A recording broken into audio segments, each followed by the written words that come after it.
السلام عليكم. وتحنهني موقتها قيبتي سديداد رمضان مبارك دمانتين وأنا هولالكن عبد المجيد كسر دوو.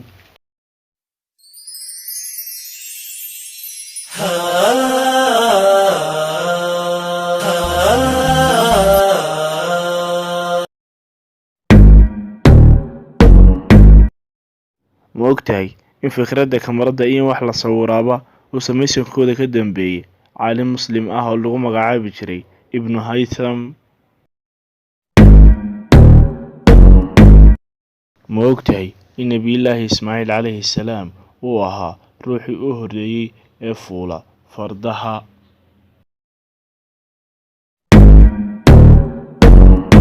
ma ogtahay in sawirkii ugu horreeyey ee adduunka kamarad qaado uu ahaa sanadkii 1826?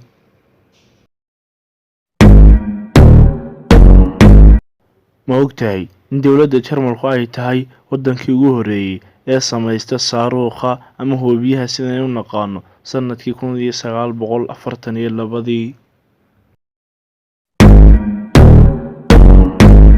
ma ogtahay in sanadkii 1884 ayaa nin lagu magacaabo Paul Nibkow uu sameeyey fikradda TV-ga ugu horreysay adduunka?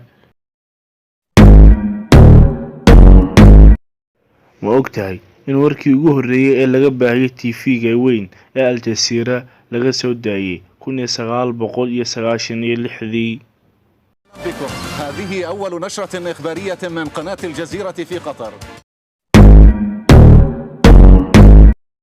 ma ogtahay in kelmadda SEGBrush haddii aad ku qorto Google-ha kadib aad sii guda gasho qoraalka kuugu horreeya aad arkayso qoraallo fara badan oo ay dhilid garaynayso Google ama baaba'aya?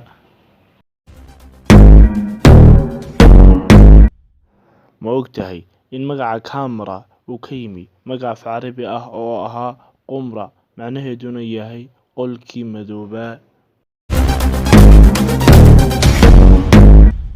ma ogtahay in aanay jirin afka carabiga kelmad ay ku wada jiraan cayn iyo xa oo ay isku xigaan?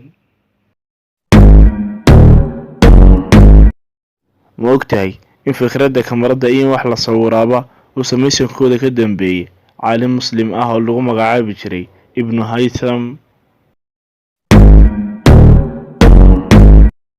ma ogtahay in Edward Muybridge uu ahaa qofkii ugu horreeyey ee sameeyey muuqaal fiidiyow oo dhaqdhaqaaqaya sanadkii 1878? muuqaalkaas oo ahaa fardo lagu sawiray gacanta oo la dhaqdhaqaajinayo. ma ogtahay in dayax gacmeedkii ugu horreeyey ee hawada sare loo diro uu ahaa Sputnik 1 sanadkii 1957?